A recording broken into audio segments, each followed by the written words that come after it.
Welcome to the Skip and Shannon Undisputed podcast. I'm Joy Taylor. You can catch us Monday through Friday at 9:30 a.m. Eastern, 6:30 Pacific on FS1. Here's what this podcast is all about. It's an unscripted, unfiltered, undisputed version of the day's show, and there is a lot to get into in today's podcast. Skip doesn't like how Russell Westbrook's assist numbers are coming down, which could jeopardize his triple-double quest. Shannon backs his man LeBron, calling his championship in 2016 a defining moment. FS1 NFL analyst and current Hall of Famer Chris Carter is in studio to make his prediction on Terrell Owens' Hall of Fame chances. Skip and Shannon debate which Dallas rookie should be the Rookie of the Year, Dak or Zeke. No surprise, they don't agree. How are you today, Skip? Good morning, Hi, guys. Joy. How are you? You look marvelous today. Thank you, Skip. I'm just trying to beat you to the disingenuous punch for once in this show. Skip. Wait, so are you being disingenuous? No, I'm being honest. Okay, good. How you doing today, I don't even have to say it, Joy. You just know That it, is true. right? Is that fuchsia? Sure, yes. Is that fuchsia? Skip. Okay, you got jokes today. See, I came in trying to be nice, but you I won't know. allow me to. I won't. I'm sorry. I love you, man. Oh, okay. Aw, what a nice start to the show. I don't believe anything you say. For the next 2.5 hours, I believe nothing you say about me, okay? Yeah. It's time to talk about Skip's Cowboys. Dallas has home field advantage throughout the bye this weekend, and a big reason is their rookies, Dak Prescott and Ezekiel Elliott. Dak has won 13 games as a starting quarterback, and Zeke led the league in rushing. Skip, who should be the offensive rookie of the year, Dak or Zeke? Joy Taylor, today I'm going to convince my man Shannon Sharpe that Dak Prescott should be the runaway rookie of the year. You have to listen to my argument because you haven't let it sink in yet for one day on this show. Okay. And today I'm going to close the deal, okay? What's the far harder position to play, quarterback or running back? It's Quarterback. not even close. It's the quarterback, especially in Dallas, Texas.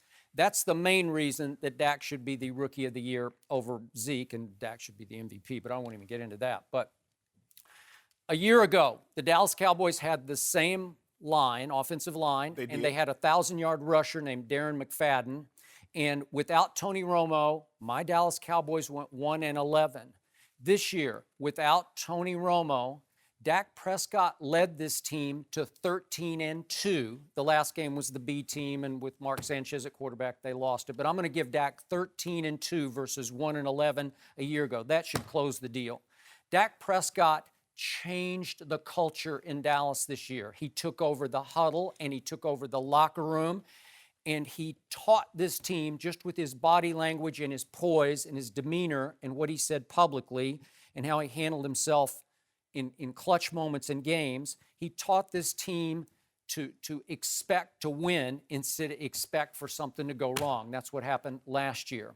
And he did it with a Romo-loving owner and a Tony Romo looking over his shoulder from game to game. Dak Prescott's job security as a rookie quarterback was game to game to game. Now I fear in the playoff game it's going to be half to half, which is just Maybe outrageous. quarter to quarter. Quarter to quarter. Okay, that's another reason that he's been extraordinary this year. And Zeke, did he have a Romo looking over his shoulder? No. He just got to run with the football, which is what he did so great at Ohio State. Did Zeke have to worry about keeping Des Bryant happy? No, he just call his number, give him the football, and he's going to carry it. You want to talk about pressure? You want to talk about high degree of difficulty?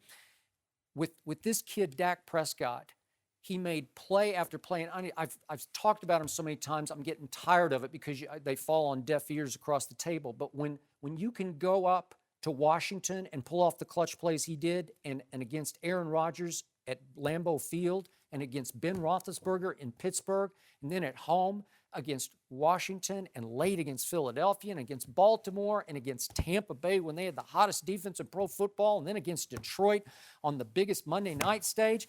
I don't know what more a rookie quarterback could do, because he winds up with 23 touchdowns. It's 29 total touchdowns if I throw in the 6 rushing. So let's say 29 total touchdowns with only 4 interceptions. And my rookie quarterback had the second fewest turnovers in all of pro football among the qualified quarterback starters to Tom Brady. Second fewest turnovers. Wow. That's what my Cowboys were known for infamously doing, turning the ball over. Tony Romo, high risk, high reward.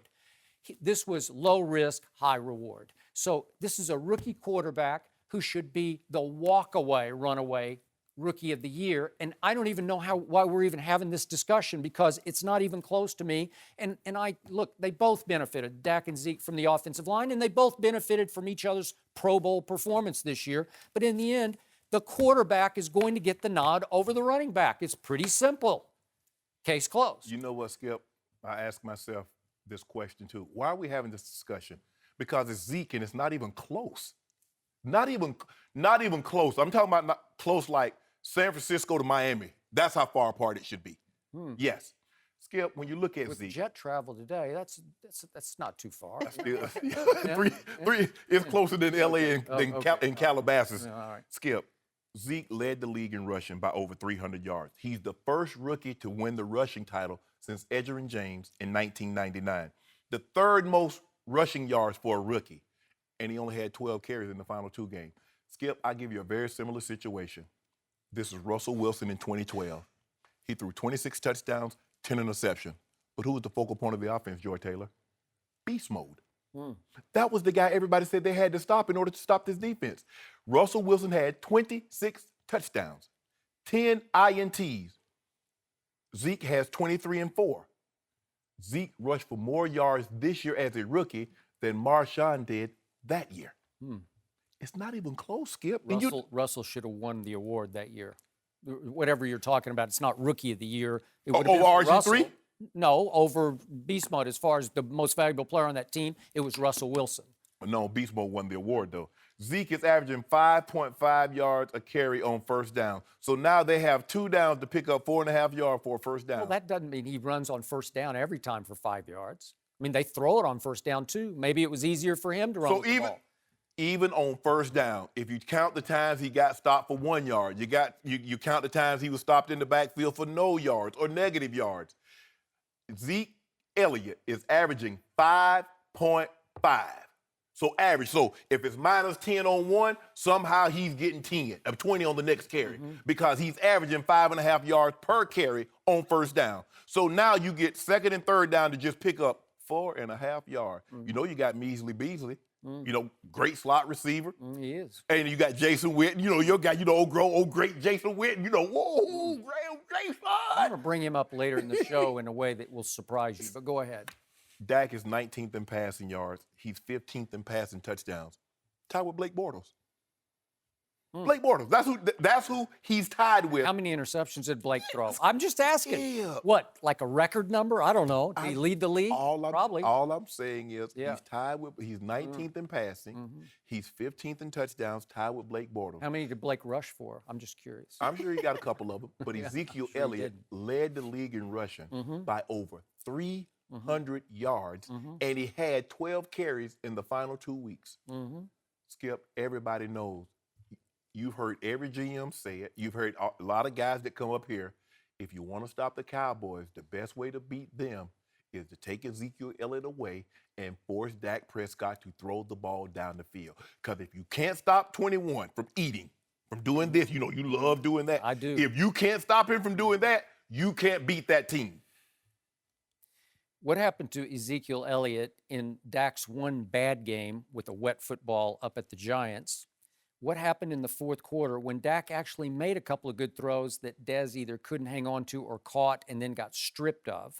Where was Zeke when it really counted, making clutch plays and clutch runs? He touched the ball 4 times, 4 carries in the fourth quarter for -2. So how many throws did Dak have in the fourth quarter? I don't know, but he made one that looked like it was going to save the game, and 88 couldn't keep it. Could it possibly be more than 4? Do you think he threw the ball more than 4 times in the fourth quarter? And Zeke still almost had 100 yards rushing, even with that wet football. You know, the wet football. It's hard to carry a wet football. No, it's not. Oh, it's not? No. Oh, it's not hard to carry a wet football. No. Really? I'm pretty sure it is. It's much harder to throw it than to hold on to it. Oh, what you mean? You mean to tell me the MVP of the league and Rookie of the Year can't throw a wet football? Neither could Eli. He made one throw. We're not talking about Eli's MVP. Timberland. He made one throw, right? Now you mocking the man Tim, huh? Oh, Timberland, huh? Yeah, he made one throw. It's deserved. It is. Skip. Look. you've been on Dak. You were on Dak. You're way ahead of the curve. You saw him in his third preseason game, and you said, hey, I like this guy. This guy's the real deal. I don't know how you knew that after watching the guy, play two meaningless ball games before, but watch him in the third preseason game to say, hey, this guy is the real deal. I'm gonna give you all that, Skip. You was on it.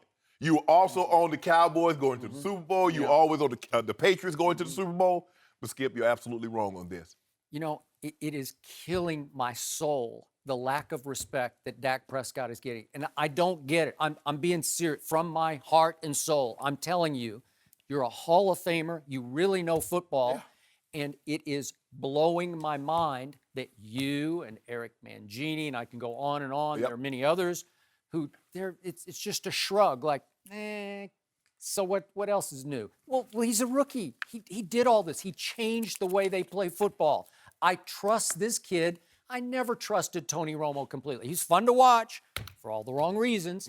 And now Dak is fun to watch for all the right reasons, but they're not spectacular reasons. He doesn't ride the Romo coaster, right? Well, you know what you're going to be really upset about? When Zeke is the runaway winner for Rookie of the Year, and Matt Ryan is the runaway winner for MVP. You're going to be really hurt then. That wouldn't bother me nearly as much as what's going to happen.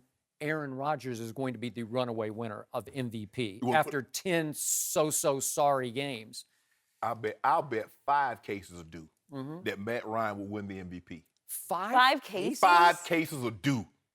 Do you know something I don't? Did you poll the I'll bet voters? 5 cases of 2-liter diet due. I'm doubling down. What do you know that I don't know? Yeah. All I hear is Aaron Rodgers. Those that know won't tell. Those that tell won't know. Oh, one of those. Well, you seem like so sure of it. There's no way I'm taking that bet. Come on, Skip. There's no way I'm taking that bet. Give If me you're a that chance. sure of it. Give me a chance. Something's going on here. You already know the result. What you mean it's fishy? That's fishy. It's pretty fishy. It's pretty, I know you, and I know that look. You got that cat who ate the canary sort of look. All I'm Yeah. Zeke for Rookie of the Year. You know what? You're probably going to be right, and you won't be right about Matt Ryan unless you have inside information. I don't have any inside information. I can Skip. see it on your face. Skip. Skip, look at me. I would lie for you. I wouldn't lie to you. Or own you. You don't have to lie for me. Skip. No. Bad. That's Skip Bayless. I did think it was nice of you to say so many nice things about the Cowboys, though, this morning. No, I'm giving Skip his due. He had that. He was like, I'm on it. He's the real deal. He's my guy. He was on the Cowboys. How he saw the Cowboys, hey, you want to play the lottery tomorrow? Because if you saw Dak Prescott and the Cowboys coming, you need to be picking some lottery tickets. He's been watching the game a long time. Maybe but we still have a ways to go. So I'm going to bite my tongue over here until the deed is done. No mercy. Russell Westbrook was given a technical foul in last night's loss to the Hornets after he threw a ball towards an official. The ball ended up hitting referee Trey Maddox in the head. This was Westbrook's 10th technical of the season, the most of any player. After the game, Westbrook defended his actions. Let's take a listen. He turned right at me. Did he look away? He did. I don't know. I don't know what to tell you, brother. I really don't. You know what I mean? I'm not the type of guy. I would never, ever disrespect the game in that way, throw the ball at a referee. I've never done it before. I mean, that's just not even heard of in our game today. If you do that, you get kicked out the game. Like, that's not allowed, and I would never do such a thing. And, to get a tech, it's crazy to me, but, I'll take the good with the bad. Skip, what do you make of this? Shannon Sharpe, you know all too well that from the start of this basketball season, I have pushed Russell Westbrook for NBA MVP. You did. And I lost some MVP respect for him last night. And I think he lost a little MVP traction last night. I watched just about every Russell Westbrook game, must-see TV. And last night, for the first time, it looked to me like the referees were starting to treat Russell Westbrook the way he pretty much often treats them, with little to no respect. The referees are human. The referees talk amongst themselves. And to me, I think they are reaching a boiling point as a group over the way that Russell Westbrook so often glaringly shows them up by complaining over every call he doesn't get on every drive in which he attacks the basket. And you can basically call out or show up the referees only so many times before you start to alienate the entire group of referees. Last night, Charlotte at home shot 49 free throws to Oklahoma City's 23 free throws. That's 49, the most Charlotte has attempted in a game since 2005. That's 12 years ago.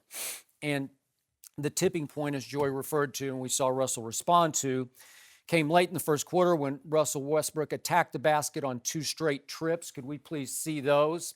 It's just the typical, he's almost unreffable like Shaq was in his day, except this is a 6'2" guy. So he attacks, no call. He's glaring, screaming at the refs. He attacks again. He doesn't get a call. Maybe that was a foul. Not sure about it. Goes the other way. So now it's come time for a timeout. And we know that Russell called the name of one Trey Maddox, the referee who was walking along the baseline. And I believe that Trey Maddox thought he was going to bark at him, continue to bark at him about the 2 non-calls that he had just not gotten. And Trey Maddox turned his head away. And Russell Westbrook broke what I think is an unwritten rule in the NBA. When you call timeout and you have the basketball, you either hand it or bounce it or flip it to the ref in your immediate vicinity. And all of a sudden, Russell rears up and throws an overhand baseball pass to, not at, but to Trey Maddox on the baseline. And it was a mad ball. It was a frustration ball. He was clearly unhappy with Trey over those 2 non-calls. So he's just trying to say, hey, this is for you. Not trying to hit him in the face, and unfortunately, he hit him in the face. That will not go over well with the referees. And in this case, he did deserve a technical foul, even though it was a quote-unquote accident, because that was a spoiled brat move by a superstar, and I've said this many times on this and the other show, who gets superstar treatment to a fault by his franchise. He's allowed to get away with and do just about whatever he wants to do to a fault. And every once in a while, it goes completely over the edge, and that's over the line, over the edge kind of behavior that isn't going to serve him well down the stretch with the referees in this league. So last night, I lost some respect for him because I think he's losing a lot of respect from the referees. He absolutely deserved a technical foul, Skip. And I think the thing that makes Russell Westbrook great, his tenacity, his I'm going where I want to go, when I want to go. Never He's seen anything tough. like it. Yep. Skip, no matter what, if you going to see an OKC Thunder game, whether you paid top dollar for the courtside seats or you paid $10, $15 in the nosebleed, you know Russell's not going to cheat you. Mm-hmm. You know you're going to get his absolute best effort. Yep. Skip, in a crowd, the arena had over 18,000 people. Russell Westbrook is 30 to 35 feet away. Did he really expect the ref to hear him? Nope. First of all, there was a referee behind you because he had to hand you the ball so you could take the ball out and come up the court. Mm-hmm. Why didn't you just turn around and hand him the ball? You call timeout, just set the ball down and just leave it. Got it. He was trying to send a message. And, well, I didn't intend. Intention or intent only matters to the offender. The offended is just as hitting the head with the basketball. Yeah. So whether you meant to do it or not, does it hurt any less? Skip, he's at 10 texts now. He had 2 rescinded from earlier in later in 2016. Normally, when you see a guy that gets a bunch of texts, it's normally big guys because they feel they're getting hacked. The Dwight Howards, the Boogie Cousins. Rasheed Wallace was notorious for getting texts. But Skip, the guy's on pace. He's attempting 10.7 free throws a game. He's on pace to shoot more free throws than any other guard in the last 12 years. Yep. Allen Iverson shot that many. It was on this pace in 2005 and 6. Good point. Does he expect to get every single call? Now, I know he thinks that, and you mentioned that during the broadcast because I didn't watch this game, the OKC game day crew mentioned that the 49 free throws. Yep. OKC's in the middle. Brian Davis and Michael Cage. Yep, go ahead. They're in the middle of the pack, 15. So it's not like the teams that are playing them, they're way up there. This is ridiculous, Skip. He needs to tone this down. I get it. Sometimes you get frustrated, but sometimes you need to say, you know what? I'm really hurting my team. Because we always say this, those officials, I know they're supposed to take the emotion out of it, but they are human. And you keep trying to upstage me. I'm good because at the end of the day, guess what I got, Skip? I got the whistle. I get the call. Yep. I get to determine, Russell, whether or not you're going to get calls. So if you keep doing this, I'm not going to give you the benefit of the doubt. Although he 10.7, now we know how much James Harden drives to the basket. More attempts than James Harden. Yeah, we know Bron goes to the basket more than LeBron. Yeah. I don't get his complaint, but sometimes he goes to the basket and he'll throw the ball up hoping to get a foul. Every time you go to the basket and you throw the ball up, they're not going to call it because they see sometimes that's exactly what you're trying to do. Skip, that first ball, he threw that ball up there hoping to get a call. And he gets a lot of them. He does. He 10, shot 14 more free throws than Harden has, to your point. Yeah. 10.7 tonight. Yeah. I get it. But you're not going to get every call. And if, Skip, it's just a bad look because the guy that plays so hard gives you everything he got. He doesn't cheat the game. He doesn't cheat the fans in OKC, or if you come to see him in another team's building. He doesn't cheat you, but he's cheating himself. Because now officials are starting to look at him. I'm not giving him no calls. All he does is cry every time.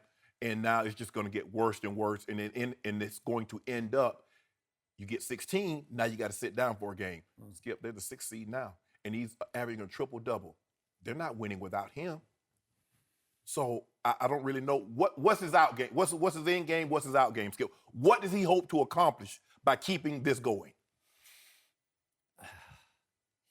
He is a force of nature, but he's a solo force of nature. Right. It's hard to play. It's why I kept saying for about 5 years, Kevin Durant wants out.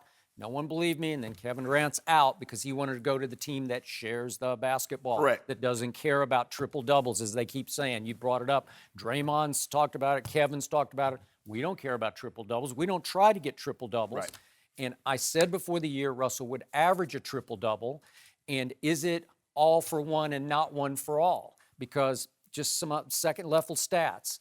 With last night's game, that's 4 times now that Russell Westbrook has either come close to, and 3 of these 4 times, he did have a triple-double, but he missed 20-plus shots 4 times in games, including last night. Right. 20-plus shots, that's 4 for him. The whole rest of the NBA has only 2 of those games in which somebody missed 20-plus shots.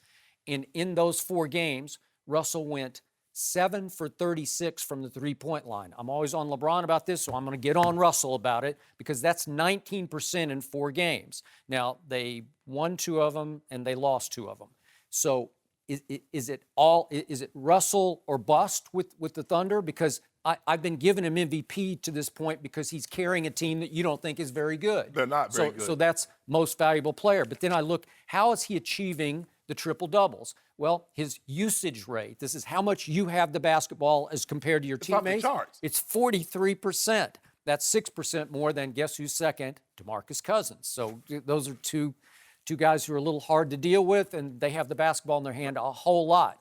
Field goal attempts. This is outrageous to me. Russell shot it 863 times. Next on the list is DeMarcus Cousins at 728. So Russell Westbrook has taken 135 more shots than anybody in the NBA. That's staggering to me. That has to be some kind of record for this point in the season. It's take too long to figure that out, but it must be a record. And in three-point attempts, of the 18 players who so far have attempted at least 200, he's at 31.6%, which is at the bottom of that list. So he's hurting his team from the three-point line. Then we talked about the free throw attempts, which are high. So he can't really bellyache about that because he's getting a whole lot of calls already. Because think about it, though, Skip. He's shooting a bunch of threes. A lot of guys are not going to foul you on three-point shots. That's true. Because, first of all, you're not Steph Curry or Klay Thompson. Yep. Because just looking at your body of work says more times than not, you're going to miss that shot. Mm-hmm. So I don't really need to challenge you. But I believe it would be better serve his team. Instead of averaging 30, he averaged 22 to 25 and get other totally guys, agree. And get other guys Great involved. Point. I agree. If you're shooting the ball 25 times a game and you're 7 to 25 or you're 8 for 30, shouldn't you have 30 points considering you're going to the line 10.7 times a game? Totally agree. So even if you shoot 40% with the 10 free throws, he's about an 80, 82, 85% guy. So that's an extra 8 points right there. I'm not in awe of anything that he's doing except the rebounding at his size. Okay, because I am too.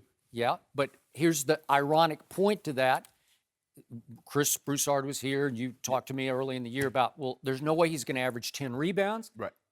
He's having no trouble with that whatsoever because he is relentless. And to your point, nobody plays with that relentless rage, just chasing the basketball the way this guy does. And plus, but Skip, let's be real. If he's close, if he and Steven Adams are close for the ball, if you look at LeBron, if he and Tristan Thompson or Kevin Love and LeBron are close, he'll let them get it. No, I agree.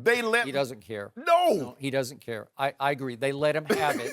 But here's what's dropping are his assists. Now he's starting to threaten into the nines in the assists. He had 8 last night. He took 31 shots and made 10 of them. Well, that's too many shots. Yes. Trying to score too many points without getting Steven Adams and Cantor and Oladipo involved, right? They say, you know what? We'll let you be a one-man band. Yeah. Hey, this is what we're going to do. We're going to hold these other guys down. We'll let you go 10 for 30. We'll let you go 8 for 29. We just going to make sure Steven Adams don't get his 18. We're going to make sure Oladipo don't get his 18 to 20. We'll see how you win then. Yep, Because let Russell do what Russell does. But if he doesn't get those up, he can't score unless he scores 100 like Wilt. Unless he averages 50 a night like Wilt did in 61, 62. Yep. They're wasting the time. I still love to watch him. I still think he can average a triple-double, but he's going to have to adjust the way he's getting the triple-double, or they're gonna make you come to be the prophet over there because they're gonna fall into like the 8 seed at best if they don't fall into the 9. They're 6th right now. Yep. And don't they have Houston coming up? Yep. Well, Houston tonight, yeah. Well, Houston 16-2 since that overtime win against Golden State. Yeah. So they're playing as well as any team in the NBA. It feels like this is in his nature, though, isn't it? You said before you have to take the good with the bad with Russell. His relentless rage and it's almost great. greedy. No, that, of it course, is would greedy. apply to him getting calls, too. He's going to want every single call. Yeah. It's the good with the bad with him. But I want to win. And if that aggressiveness and that tenacity is costing us ball games, something needs to alter. That's the catch there with him. Well, if the other team keeps shooting 49 free throws a night, they're not going to have an easy time. Exactly. No mercy. Dwayne Wade won 2 NBA titles and went to 4 straight finals with LeBron James. Before the Bulls beat the Cavs last night, Wade said LeBron's career-defining moment was winning the finals last year in Cleveland. Wade said that was special, that was incredible. We've seen a lot we haven't seen, obviously, teams come back from being down 3-1 in the playoffs, that much especially in the finals. And not having home court advantage, that was really special, what those guys were able to do, obviously led by Bron. I think for his career, that moment right there really put him where he probably wanted to be, where everybody thought he was going to be one day when he was deemed as the chosen one. It was a defining moment for his career forever, so it was special. Shannon, do you agree with Wade? Chosen one. He did not name himself that. Someone gave him that. I don't know about that. Chosen one. Yeah. Absolutely. But here's the thing that's so amazing about this. Normally when we think of a defining moment, it's normally a drive. John Elway, the drive. John Elway in the Super Bowl, the helicopter. When we think of Michael Jordan, we think about him hitting the shot over Craig Elo and him pumping his hand, or the walk-off when he froze with it. LeBron's defining moment is over a 3-game stretch where he hit 41, 16, and 7. He was 41, 8, and 11. And in the game 7, 27, 11, and 11. So over that 3-game stretch, 36, 12, and 10. He did what no one thought could be done because he beat, the numbers say, the greatest regular season team in NBA history, 73-9. That team made more three-pointers. Steph Curry hit more three-pointers in one season than any other player had ever done. As a matter of fact, Klay Thompson tied the old record that Steph had just set the previous year. Skip, for him to go back to Cleveland and says, I'm bringing a title. And they play that song, I'm coming Yes. home. Don't you love that? We've heard that song, Skip, yes. how many guys, even Dwayne Wade going back to Chicago, would not be as dramatic because Chicago already has 6 titles. Michael Jordan has already got that sold up. So for LeBron to go back to Cleveland and to give them, when they haven't won a championship in 52 years, that's it. You need to get the cement ready. Because, they're going to have like a 25, they're going to have a 25-foot statue of LeBron out front of Quickens and Loans or whatever it's called. 20 years from now, who knows what it'll be called. Skip it. That's it. I mean, to do what he did in 2016 and to walk off as a champion, being down 3-1, and you do not have home court, that means you have to beat the team twice in their building. And he did it. That is a defining moment. By the way, you forgot to mention the tandem chase down block that he had with J.R. Smith. The tandem is the co-block, right? That's why. That was a defining moment. 5, right? 6, 7 games. 5, 6. Okay. That was Game 7. You know what? Defining turning point. People ask people, well, do you remember? I wasn't born in 1960 when Bill Mazeroski hit the walk-off. I watched. Do you remember where you were? I was on my couch. Do you remember where you were when American Pharaoh broke the streak of the Triple Crown? No, I don't. I remember, Skip, I remember it like it was yesterday. In 15 years or 20 years from now, do you remember where you were when the Cleveland Cavaliers were down 3-1 to the greatest regular season team in history, with a 2-time MVP, with the best shooting backcourt in the history of the NBA? Yep. Do you remember where you were?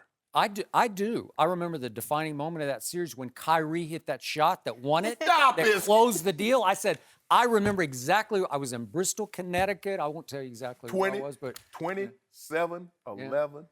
And Kyrie finally said, that's enough. I'm going to do this. LeBron needs my help. He needs a closer. I'm going to close this. You know what, Skip? I'm going to let you go, Skip. Yep. I think the perfect statue for LeBron is not a dunk, is that they need to have a statue with a backboard and the ball going up and LeBron painted it on the backboard. Would J.R. Smith be part of the statue? Nobody's going to be there, just the backboard, the ball, and bronze. Is there an asterisk at the bottom about Draymond Green getting suspended? Ooh, that's a good one. Look at LeBron say, put a ring on it. Put a ring. Adam Silver, put a ring on it. Oh, wow. If you like it, you Tell me put when a I ring go. on it. Tell If me you when like it, you put a ring on it. Wait. God, you look a little too good doing that. That's a little scary, actually. I can't. Yeah, okay.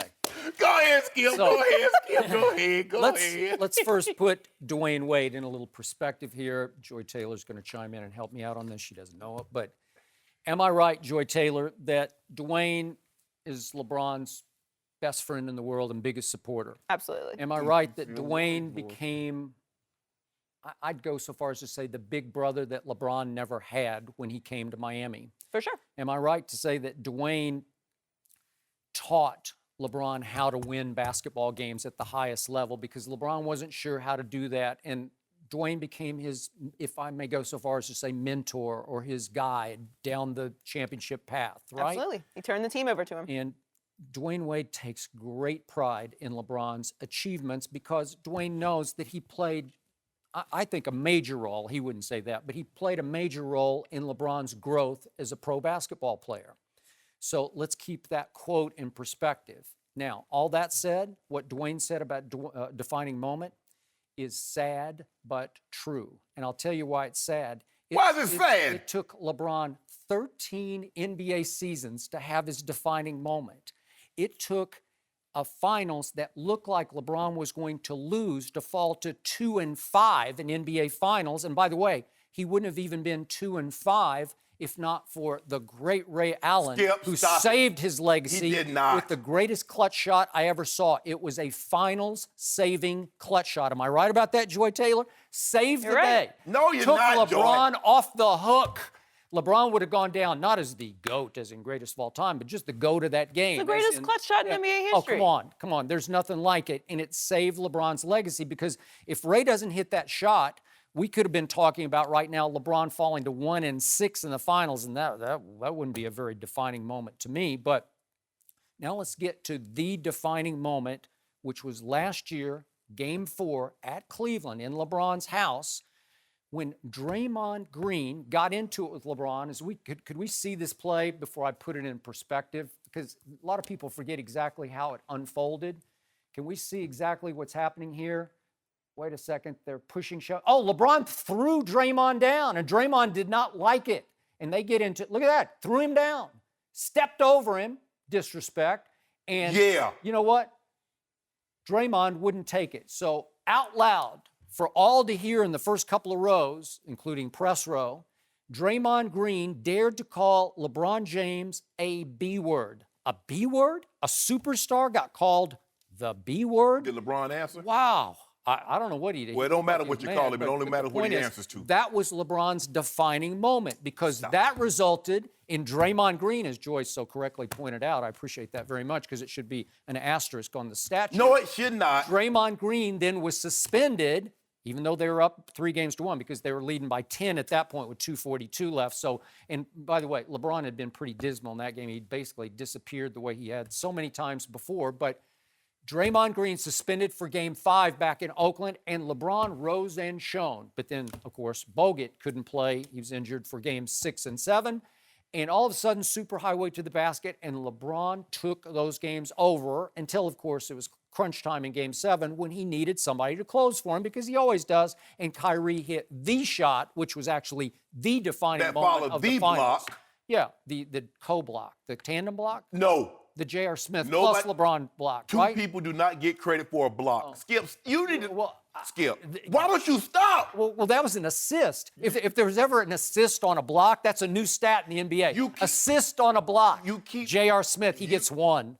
You and Joy Taylor, you guys continuously talk about how Ray Allen, but LeBron hit the 3 to pull them within 3. They were down 10 points going into the fourth quarter. LeBron scored or assisted on 22 of the 30 points.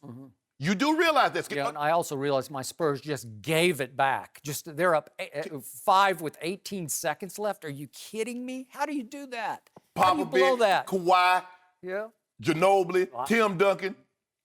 Yeah.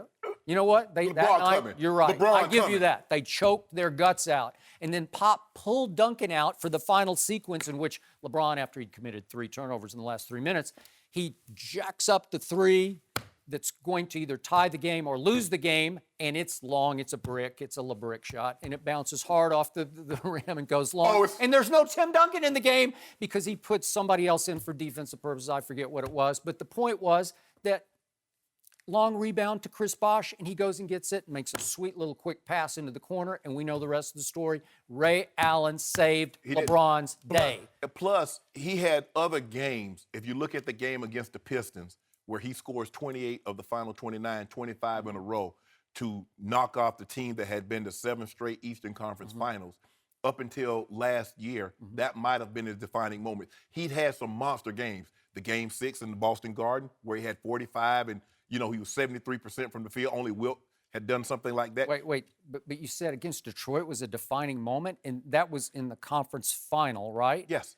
And I'll get back to that game in just a second. But then what happened in the finals after that defining moment? They lost to the Spurs. 4-0. They got swept. Skip. Well, that can't be a defining moment if then you get swept in the finals. Don't give me defining, or that's just sort of a pathetic defining John moment. Elway had to drive and lost by 25 points in the Super Bowl. Defining moment doesn't always mean, normally it means you win that game. That's your defining moment of that game. By the way, John Elway got routed in 3 Super Bowls until Terrell Davis fell out of heaven into Denver's lap. And the helicopter in the Super Bowl. They ended up winning that. Let me ask you a question. Would that have been the Michael Jordan defining moment if he had just hit that shot to tie the game and go into overtime and they lose it? We talk about the 63-point game, but we don't really show it as much because you know why? He took the L. Now, had Michael Jordan scored 63 and they had beaten the Big 3, it'd have been running on a loop from the time it happened until now.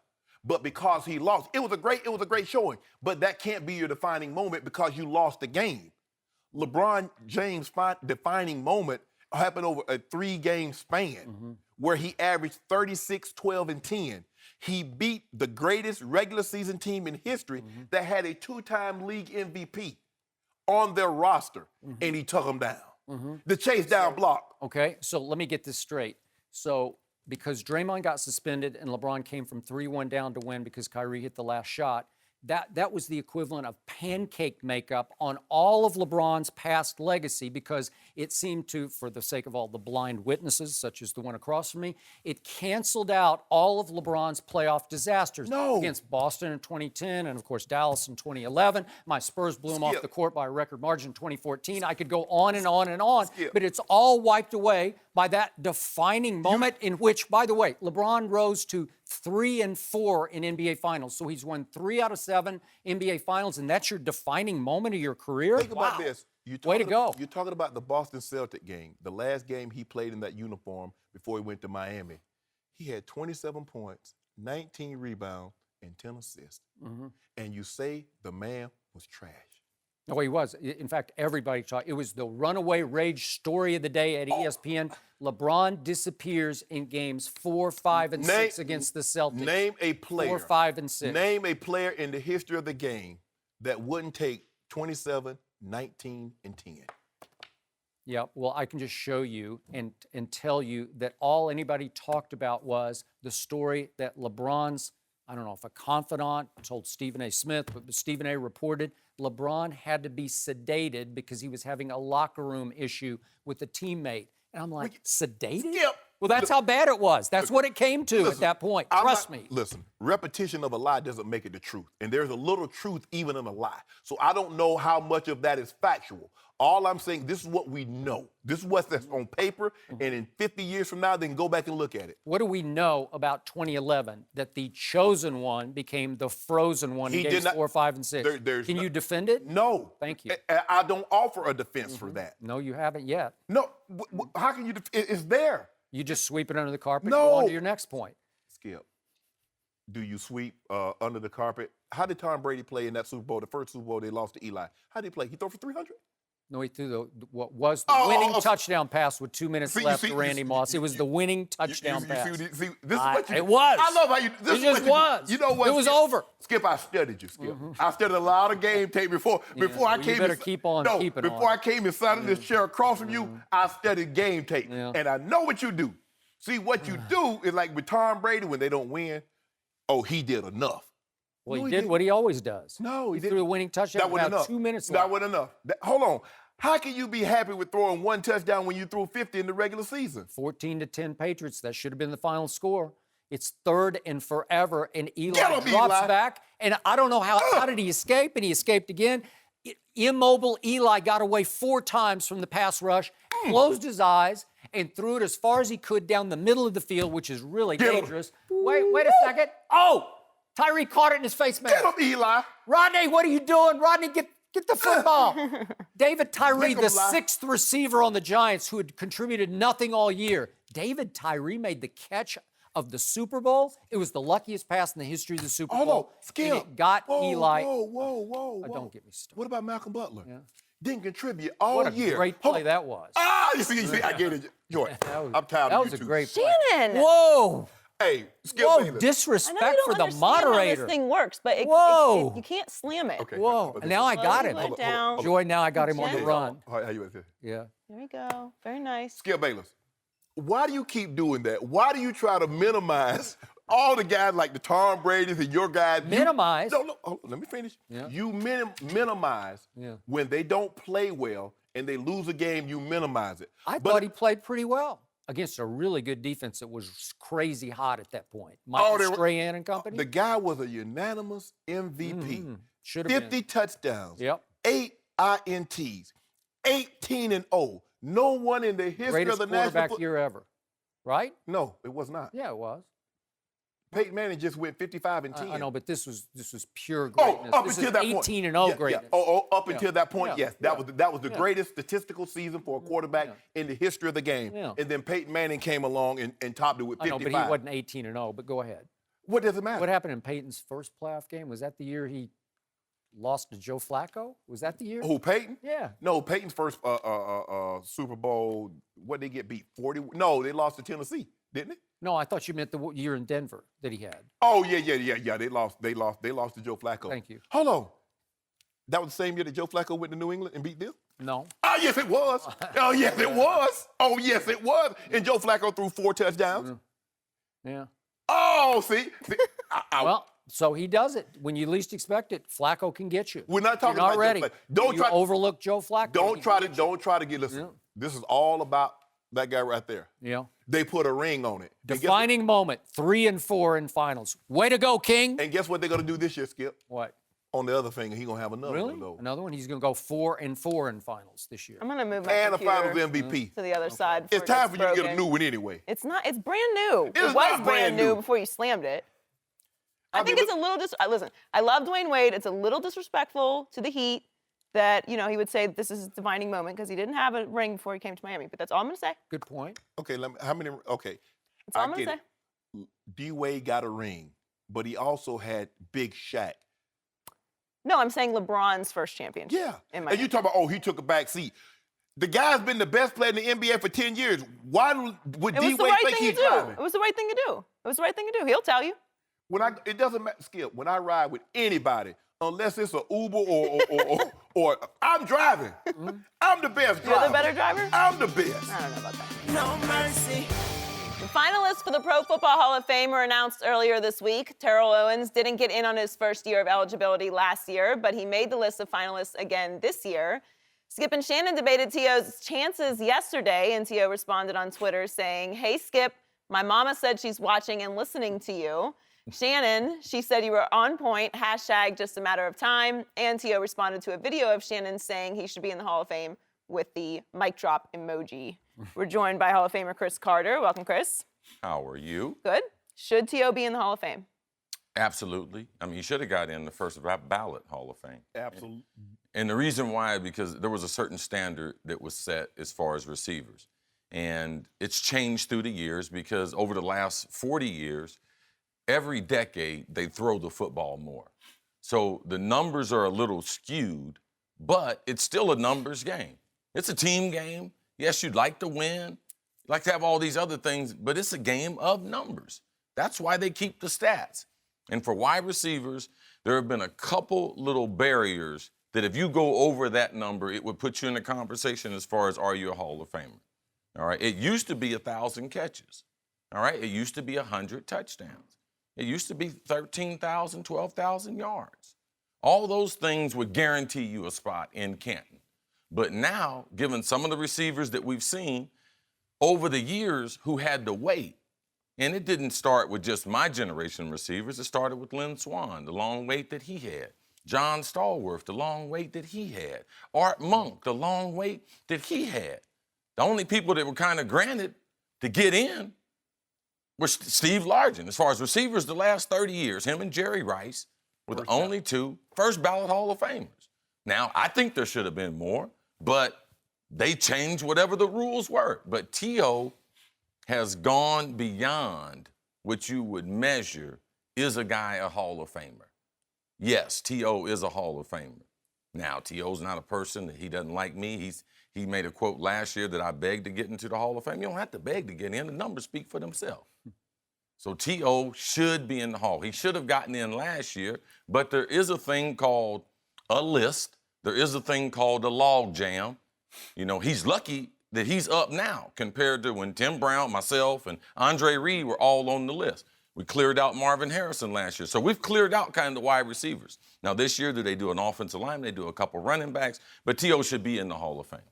1,000% he should be in. When you retire with the second most receiving yards in the history of the game, the third most yards in the history of the game, not the third most receiving touchdowns in the history of the game. I mean, I don't really know what else.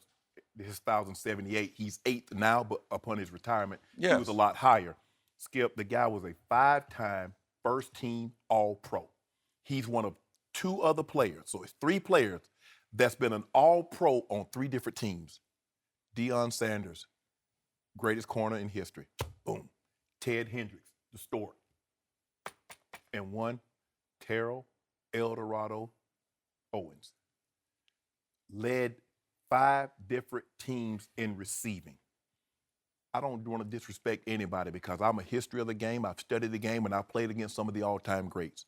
In my book, that man that's in the monitor is the second greatest receiver to ever play. He did not cheat you when he got on the field. He would block, and he never said, I play when I want to. Look, you might not like his antics. Maybe he celebrated. Maybe that rubbed you. Maybe that rubbed people the wrong way. But when the Skip, you say, what did he do in the regular season? Well, I just gave you his numbers. What about the playoffs? Does anybody remember that wild card game? against the Giants. I was there. They were down 24 points in the third quarter. T.O. goes 9 for $177 and 2 touchdowns. Yep. What about the 98 game? We all remember it. He caught it. He caught it. He caught it in the Super Bowl. I was there. 9 for $122. And people say, man, that dude's selfish. What guy you know breaks his leg 6 weeks earlier, does around-the-clock treatment to get on the field?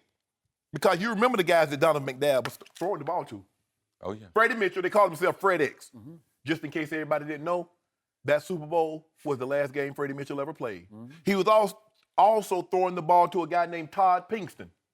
I won't tell you what we used to call him, but that Super Bowl was the last game he ever played. He was also throwing to a guy named Greg Lewis. Greg Lewis played 8 years in the National Football League. Only once did he catch more than 25 passes. He caught a big one in that game. Got him back in the game late. I see your point. Did Terrell play in the first 2 playoff games that they had to win to get to the Super Bowl? No, He did not. but he already had 15 touchdowns before he got him there, because he already got him the first number 1 seed doing what he did. You done? I'm finished and done. Okay, first of all, I would like to apologize to Terrell Owens' mother because, as they said in Anchorman, let's not get the mothers involved in this. Thank you very much. But I want to be clear about this, just so you know. We went at it yesterday. I was shocked by your passion for this and your stance on this. You basically went to, they should burn down the Hall of Fame if Terrell is not in. Absolutely. And I'm like, no, they should burn it down if he gets in, but that's just me. So here's the point. This stance of mine on Terrell Owens is not a new stance. I have had it for years, and I have debated Terrell face-to-face twice on national TV at length about this. So just so you know, I know Terrell's stance on this, and he definitely knows mine, and we have gone back and forth, and it didn't change my mind, and it obviously didn't change Terrell's. And I think there's been an effect of I've actually helped turn Terrell into something of a sympathetic figure. That's what I think. That's just my 2 cents from a distance, because I do think he'll get in this time, and there's some sympathy vote to it because it felt like he got sort of dragged through the mud the first time. You know, it was rough on him.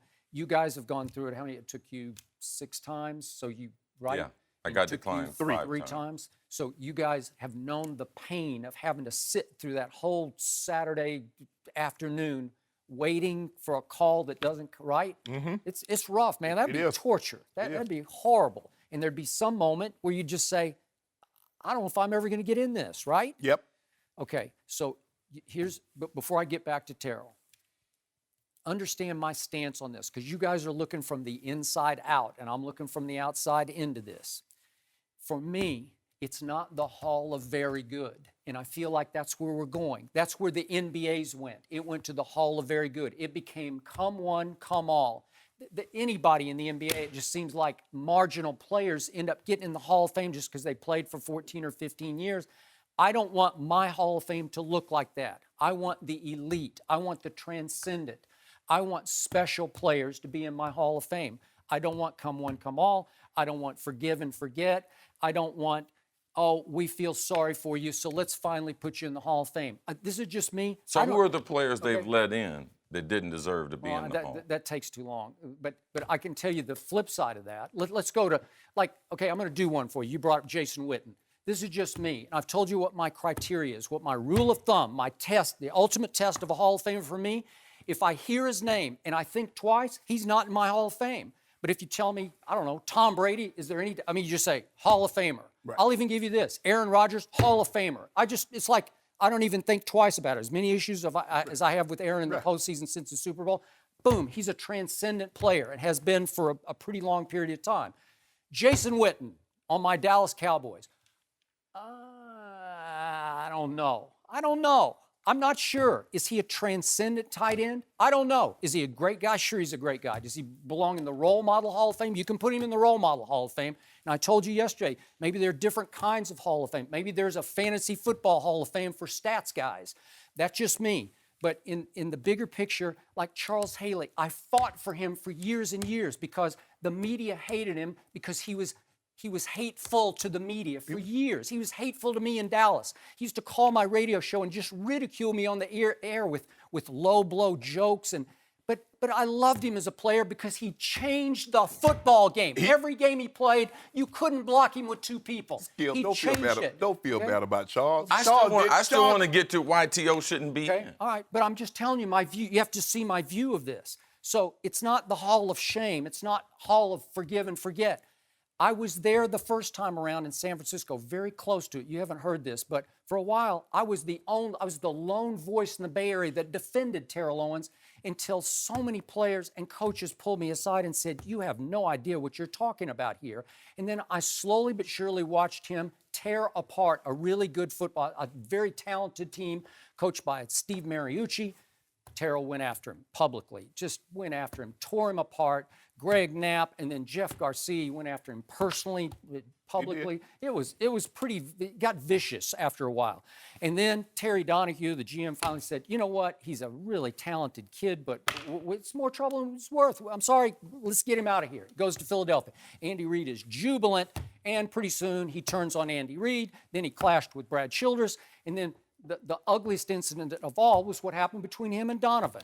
And I know Donovan really well, and I know a lot of ex-players from that team, and trust me, I have heard stories that I can't tell on television, that if I told you to, I think you might sit back and say, maybe you've heard some of them, but maybe not all of them, because I'm pretty plugged into this. No one can tell me anything new about T.O. All right. I'm pretty informed on T.O. Well, and I wouldn't call ourselves friends. I'm very informed about T.O. and have been for a long time, and it went so south that they finally sent him home. They put him on that whatever it was called, where we don't even pay you anymore. Paid not to play. Right? Yeah, paid not to play. Yeah, that was it.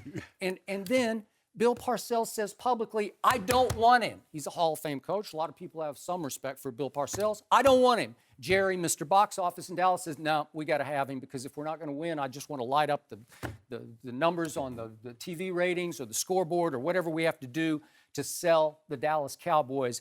And he clashes predictably with Parcells, and then he has a big shouting match with Todd Haley. Then he gets into it with Jason Witten, and they almost come to blows on the practice field, and Terrell backed down on that one, because I don't think he could have won that fight, but that's just me. do. I don't. I think you might be underestimated. Nah, Jason's a big boy. You underestimate. Yeah. Here's the thing. What happened in Philly, it really bothered T.O. that Donovan never said T.O. should get a rework contract. I know all of but that. he came to bat for Westbrook. Mm-hmm. He did. For me, if you don't want, and this is what CC ran into and what I ran into, when they want you to get into the Hall of Fame, nothing you ever did off the field, nothing you ever said will stick to you. But when they don't, the least little thing. Because let me ask you a question. What do they hold against Brett Favre for holding the Packers hostage for 5 years? What about the lewd picture that he sent to the sideline report? So what sticks to him? Mm-hmm. Nothing. But when he came back, he played great, right? When has T.O. not played great, Skip? But But Brett Favre didn't tear his team apart. He didn't handicap holding them those hostage, teams. Skip? I mean, when you get to 37, 38, and 39, he's holding hostage. He just doesn't want to go to camp. Okay, what about He doesn't want to play. Brett, hold on. Peyton Manning, does Peyton Manning get to do that, CC? Did Tom Brady get to do that? Does Drew Brees get to do that? You and I know this. I would take T.O. at his prime. I would take T.O. at his prime over any receiver currently playing in today's game. That's Julio, that's Antonio Brown, that's Odell Beckham, that's it, Mike Evans. You name a receiver. Mm-hmm. Give me T.O. in his prime, and I'll take him. So you're saying you'll take T.O. in his prime, even the current players, but you'll take T.O. and you think he's the second best receiver all time? Yes. Yeah, I'll take Randy Moss. I'll take Michael Irvin.